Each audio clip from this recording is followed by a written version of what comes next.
welcome to an afternoon edition of Chicks and Tips. Sorry, a bit late today, but I've got a quick one for you. I'm going to be reviewing the Osprey Eja. I just got this bag and I took it away with me, and I have to say I loved it. I was a bit on the fence because I love my ultralight Gossamer Gear bag. I love a simple bag, just basically like a roll top, big bag, big side pockets, big front pocket, as simple as possible so you don't lose things and it's easy to pack.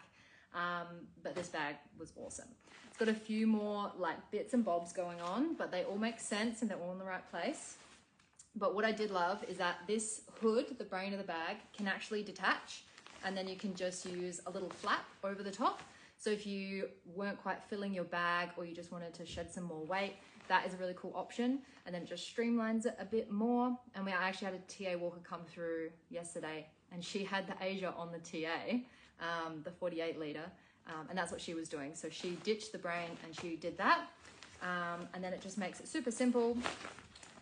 And then it basically just turns the whole bag into a giant sack to pack into. There's no sleeping bag separate section at the bottom, which I really like because I pack into a dry bag or like a pack liner anyway, so that's totally fine. Can't go without the big stretchy front pocket on the front. You can honestly cram so much stuff in here, it's ridiculous. And then I usually stick like things that are dirty on the outside of my bag too, so that's perfect.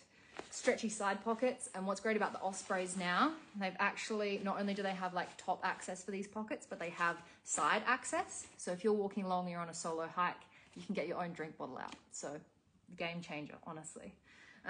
So that's the bag itself. I really like the design.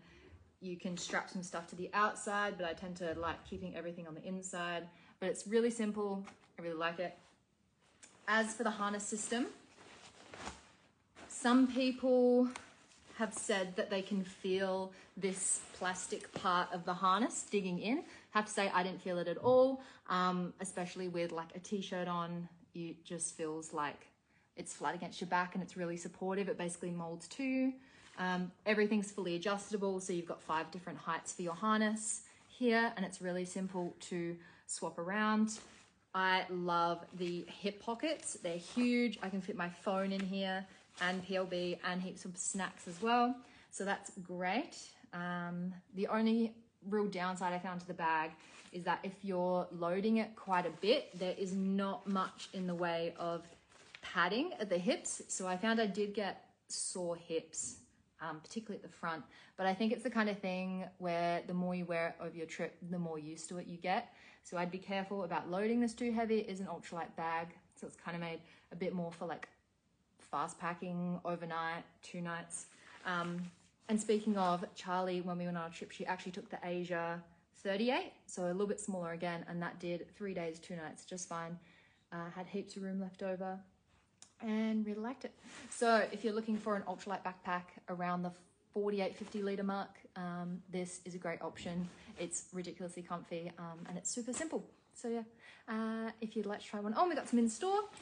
Don't forget to wish Emily happy tramping on her Richmond Rangers trip. She'll be back next Wednesday, so you can pop in and see her then. But we'll see you next week. Thanks for tuning in.